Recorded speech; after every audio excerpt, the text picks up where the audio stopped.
Hello બેટા, you are doctor Hetal. તમે doctor થયા, કેટલી બધી જર્ની કરી, you are A good writer, ને એકાએક તમે ટૂરની અંદર કેવી રીતે આવી ગયા? તમને એવું શું લાગ્યું કે આ મારે હવે દુનિયામાં કંઈક રિયાલિટી બતાવી છે બધાને, અને એને માટે હું કંઈ પ્રયાસ કરું? Such a beautiful question. I mean I was waiting કે તું મને આ પૂછે ક્યારેક લાઈફમાં. અને શરૂઆત તો આપણી યાત્રા જ છે ને. લાઈફ ઇઝ એ યાત્રા. બરાબર. Life is a journey. લાઈફની જર્નીમાં જે પડાવ આપણે પડતા ગયા અને એક્સેપ્ટ કરતા ગયા, એ એટલા સુંદર સુંદર પડાવ આવ્યા. અને એમાં યસ, ડૉક્ટરેટ કર્યું મેં ઓલ્ટરનેટિવ મેડિસિનમાં. ઓલ્ટરનેટિવ મેડિસિનમાં ડૉક્ટરેટ એટલા માટે કર્યું કે આપણે લોકોને હેલ્પ કરી શકીએ, રાઈટ? બરાબર. સમાજ માટે કંઈક સાયકોલોજીકલી હેલ્પ કરી શકીએ. પણ એ કરતાં કરતાં આધ્યાત્મિક તો આપણે હતા જ. હા, આપણા મૂળમાં હતું. હા, આપણા ઘરમાં હતું આધ્યાત્મ. એટલે આધ્યાત્મિક રીતે આગળ વધતા જ્યારે આપણે એટલું મેડિટેશન કરીએ, ચક્રની મેડિટેશન કરીએ, ડિવાઇન સત્સંગ કરીએ, એ બધું કરતાં શિવજી પ્રત્યેનું જે આપણા ઈષ્ટ શિવજી છે, શિવજી પ્રત્યેનું જે આપણું દાયિત્વ બી છે કે એમના વિશે જાણીએ. અને પ્રેક્ટિસ મારી ઓલ્ટરનેટિવ મેડિસિન પ્રેક્ટિસ કરતાં ટેલિવિઝન સિરિયલના એક રાઇટર છે, એ મારી પાસે આવતા હતા કાઉન્સેલિંગ માટે. અને જ્યારે એ આવતા હતા તો એમની જોડે વાત કરતાં આવ્યું કે એ કૈલાશ માનસરોવર જઈને આવેલા અને એમને ત્યાં શું અનુભવ થયા. અને એમની સાથે વાત કરતાં મને એમ લાગ્યું કે મારે કૈલાશ જવું છે. હવે મને કૈલાશ સિવાય કંઈ દેખાતું નથી. એટલે એક અર્જુનને જે માછલી દેખાતી ને, એમ મને ખાલી એ વખતે એમ લોકો હવે મારે લાઈફમાં ખાલી કૈલાશ જ જવું છે, બીજું કંઈ મારી લાઈફમાં હવે સપનું બાકી નથી રહ્યું. એટલો વિચાર કર્યો અને હજુ ઘરે જ આવશે ને ફેમિલીમાં કહું છું કે મને કૈલાશ જવાની ઈચ્છા છે, તો દે વર સો ઓપન એન્ડ સપોર્ટિવ કે ફેમિલીના સપોર્ટ વગર પોસિબલ નથી. તમારા પોતાના લોકોના સપોર્ટ વગર પોસિબલ નથી. અને એ મારું માંગવું અને મારા મનનો સંકલ્પ કરવો, અને મને ગ્રુપ મળ્યું. હું પહેલી વાર જ્યારે કૈલાશ ગઈ, ત્યાં સુધી તો મારા ટૂર્સ ચાલુ જ હતા, પણ કામાખ્યા જ લઈ જતી હતી, અરુણાચલ, કાશ્મીર, અમરનાથ, એ બધા ટૂર ચાલુ જ હતા. પણ that was not a group name. Company કોઈ ફોર્મ નથી કરી. મેં ઘણા વર્ષોથી ટૂર કરતા હતા પણ કંપની ફોર્મ નથી કરી. પણ મમ્મી જ્યારે ફર્સ્ટ ટાઈમ કૈલાશ ગઈ ને, તો શું હતું મનમાં? કંઈ નહીં. જ્યારે તમારું કેનવાસ ખાલી હોય તો ભગવાન ઘણું સુંદર દોરી શકે છે. પણ તમે એટલું બધું કેનવાસમાં લખીને જાઓ તો શું દોરાય? લીટોડા થાય, કંઈ ન થાય. So when I first time went to Kailash, I went with an open mind, a blank canvas, knowing nothing, no fear, no anxiety. Kailash વિશે કશું જ નથી જાણતી. ખાલી એટલું ખબર છે કે આરતીમાં આપણે કહીએ કૈલાશ એ જાશે, એટલું જ ખબર હતી કૈલાશ વિશે. દરેક આરતીમાં ભગવાનની આરતી કરશો તો કૈલાશ એ જાશે. પણ કૈલાશ જવાની એ પ્રબળ ઈચ્છાને સ્ટ્રોંગ સંકલ્પ જ્યારે હું ગઈ, ત્યાં એ દિવસે 14 દિવસની જર્નીમાં મને જે અનુભવ થયા છે, અનુભવ ક્યાંથી થયા છે? કાઠમંડુથી અનુભવ શરૂ થઈ ગયેલા. પરમિટ આવવી, ના આવી, વિઝા મળવો, ના મળવો, રાહ જોવી, અમે લોકો આગળ નીકળીએ છીએ, લેન્ડસ્લાઇડ થવી, બોર્ડર બંધ થઈ જવી. બોર્ડર બંધ થઈ ગઈ તે છતાં બોર્ડર અમે લોકોએ ક્રોસ કરી, ચાલીને ક્રોસ કરી. ટિબેટમાં એન્ટ્રી કરવી. લાગ્યું કે ભગવાન તમારી સાથે જ છે. પડે. એક સ્ટોરી સાંભળી હતી મેં કે જ્યારે આપણે ભગવાન આપણી જોડે ચાલે છે બીચ ઉપર અને આપણને 2 જ પગ દેખાય છે. અરે ભગવાન, તારા પગ ક્યાં ગયા? તો ભગવાન કે બેટા આ તો મારા જ પગ છે, મેં તો તને ખોળામાં ઉચકેલો છે. આ સ્ટોરી સાંભળી હશે ને, એ જ બની મારી જોડે કૈલાશમાં. કે પડે જેટલી બી અમને ચેલેન્જીસ આવી, એ દરેક ચેલેન્જીસ ક્લિયર થતી ગઈ. અને જ્યારે અમે લોકો માનસરોવર ગયા, માનસરોવરમાં સ્નાન કરવા રાતના 2:30 વાગ્યા, પહેલો ફર્સ્ટ ટાઈમનો એક્સપિરિયન્સ.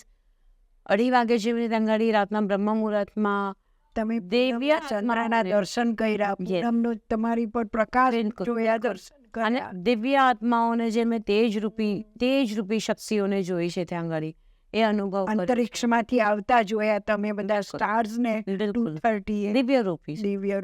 એટલે આકારથી નિરાકારની યાત્રા મારી પહેલી વાર જ્યારે હું કૈલાશ યાત્રા ગઈ, પહેલી વખતની મારી યાત્રામાં આકારથી નિરાકારમાં જે મારો પરિવર્તન આવ્યું, ટ્રાન્સફોર્મેશન આવ્યું, એ મારું સૌથી મોટું લર્નિંગ એક્સપિરિયન્સ હતું. અને થ્રુઆઉટ દેટ જર્ની પાછી આવ્યા પછી જ્યારે હું પાછી આવી છું યાત્રામાંથી, મને કમસે કમ 1.5 થી 2 મહિના લાગ્યા હશે બેક ટુ લાઈફ. એ જે હેંગઓવર હતો મને, એ જે ભગવાનના જે- દિવ્ય જે- લોકમાંથી પાછા એ દિવ્ય દ્રષ્ટિનો, અને એ તેજનો, એ અનુભવનો જે હેંગઓવર હતો, એનેથી પાછું મને ને કે તમને સહસ્ત્રરારથી પાછા મણિપુરમાં કે ક્યાં લઈ આવ્યા મૂલાધારમાં પાછા? આવવામાં ને જે જર્ની ક્યાં હતી, આવી ગયા એમ થાય. પણ તમને ભગવાને એક ડેસ્ટિનેશન આપ્યું છે કે તમે હવે પૃથ્વી પર આવ્યા છો, તો પૃથ્વી પર બધાને આ બાજુના આ પાર્થ પર લાવો. Yes exactly. તો થયું શું, આ પાર્થ પર પાછું લાવો. આવ્યા પછી I was sitting at home, અને મને થયું યાર આ તો 2 મહિના થઈ ગયા, હું આવી ગઈ છું, હવે પાછું કેવી રીતે જવાનું? તમે સાદાઈની જિંદગી જીવતા શીખી જશો. બિલકુલ. તમને મટીરિયલ વસ્તુ પર કોઈ લગાવ જ ન રહે. અને આજે બધાને આ જ જરૂર છે કે મટીરિયલિઝમથી દૂર થઈ અને આધ્યાત્મિક પર સ્પિરિચ્યુઅલી જવાનું છે. ભગવાન તો રાહ જોવે જ છે. એ તો કે છે કે હું બેઠો છું, આવો તો તમારી આસક્તિ દૂર થાય. અને હું તો વિશ કરું છું હેતલબેન કે તમે આ પાથ પર તમારા આરાધ્ય ટૂર્સ દ્વારા બધાને આમ, કારણ કે ભગવાને તો 1000 હાથે આપ્યું છે, દરેકને એટલું અટૂટ આપ્યું છે, પણ તમારે ક્યાં સ્પેન્ડ કરવું, ક્યાં વાપરવું, તમને ખબર નથી. એ લોકોને ખબર નથી. એ માર્ગ પર તમે લાવો, ભગવાન તમને ખૂબ શક્તિ આપે. ભોલેનાથ તો કહે છે હું તો ભોલોનાથ કહેવાઉં, મને એક બીલીપત્ર ચડાવે તો હું સોનાનું છત્ર આપી દઉં છું. મને ચડાવે બીલીપત્ર, હું આપું સોનાનું છત્ર. આપણે એ નથી માગતા, પણ બધાને શાંતિ મળે, આધ્યાત્મિક શાંતિ મળે, અંદરની શાંતિ મળે. અને આ માટે તમે અને તમારી આખી ટીમ, તમે જ્યાં ફેલાવેલી છે, આમાં ખૂબ પ્રયત્ન કરો અને બધાને દર્શન કરાવો. બિલકુલ મમ્મી, તો મારું એક આન્સર રહેવાનો બાકી રહી ગયો કે જ્યારે હું પાછું જવાની ઈચ્છા થઈ કે હું આવી તો ગઈ, હવે પાછું કેવી રીતે જાઉં? તો પાછું જવા માટે મારે ગ્રુપ બનાવવું પડશે, મારે લોકોને લઈ જવા પડશે. તો લોકોને શું કરવા લઈ જવું?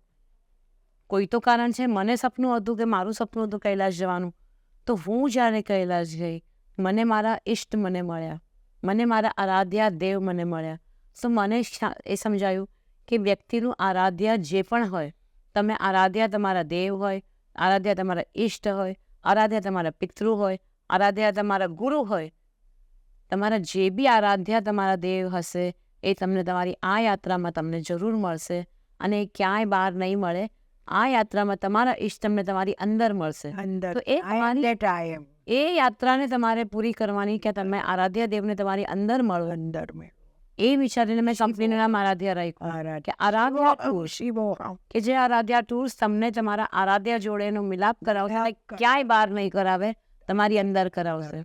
એ અંદરની યાત્રા, અંતરયાત્રા શરૂ કરવી હોય તો Aradhya tours. That is how I kept the name Aradhya tours. અને I feel I am really blessed કે મને આ નામ મળી બી ગયું, મને ડોમેન મળી ગયું, મને નામ મળ્યું, મને ભગવાને બધું જ કરી આપ્યું. આઈ એમ બ્લેસ્ડ. ભગવાનને તમારા હાથે સારું કામ કરાવવું છે, એટલા માટે તમને ડોક્ટરેટમાંથી આરાધ્યા ટ્રાવેલ્સમાં મોકલ્યા કે ચલો ભાઈ, ચલો બધાને લઈ જાઓ. ચાલતા જ રહેવાનું છે, સ્ટેન્ડ સ્ટીલ બેસી રહેવાનું નથી. એક્ઝેક્ટલી દેટ ઇઝ વેન મેં એક સંકલ્પ લીધેલો કે મારી જોડે જેને યાત્રા પર જવું હોય, વેરી ગુડ, જાઓ. તમારી ઈચ્છા હોય તો હું તમને હાથ પકડીને લઈ જઈશ. પણ તમે જેની બી જોડે જાઓ, તમે ભારતમાં કોઈ પણ ટ્રાવેલ એજન્ટ જોડે તમે જઈ શકો છો જે તમને હેલ્પ કરી શકે. મારો સંકલ્પ એક છે, દરેક સનાતની હિન્દુને એક વખત માટે મનમાં કૈલાશ માનસરોવર યાત્રા કરવાની ઈચ્છા થાય, બસ એને કૈલાશ યાત્રા જવાની ઈચ્છા થાય, ભોળાનાથની ધરતી પર એક વખત પગ મૂકવાની ઈચ્છા થાય, એ જ મારો સંકલ્પ. દરેક હિન્દુ, દરેક સનાતની કૈલાશ યાત્રા કરવા માટે પ્રેરિત થાય, પછી આરાધ્યા ટૂર્સથી કરે કે કોઈનાથી બી કરે. અને યસ, આજે તમને કમિટમેન્ટ આપું છું, તમે કોઈના થ્રુ બી બુકિંગ કરશો, કોઈ પ્રોબ્લેમ નથી. કોઈ પણ હેલ્પ જોઈએ, પ્લાનિંગ એન્ડ પ્રિપેરેશન કેવી રીતે કરવાનું છે, એને માટે અમારી ટીમ તમારા માટે રેડી, હંમેશા રેડી છે. You can book through anybody, but go to Kailash once in your lifetime. Take this experience. ડન મે મનઃ Take the શિવ સંકલ્પમસ્તુ. શિવ સંકલ્પ કરો. તો આપણે એક શાંતિ પ્રેયરથી કમ્પ્લીટ કરીએ. ચલો. હરિ ઓમ.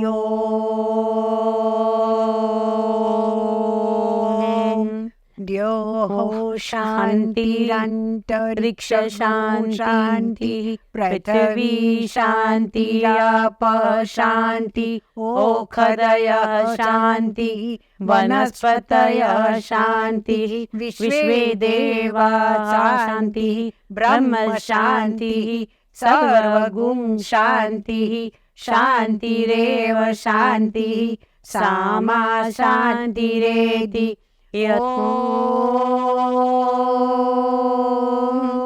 शान्तिः शान्तिः शान्तिः सर्वारिष्टशान्तिर्भवतु हरि ओम नमः पार्वती पतये हर हर महादेव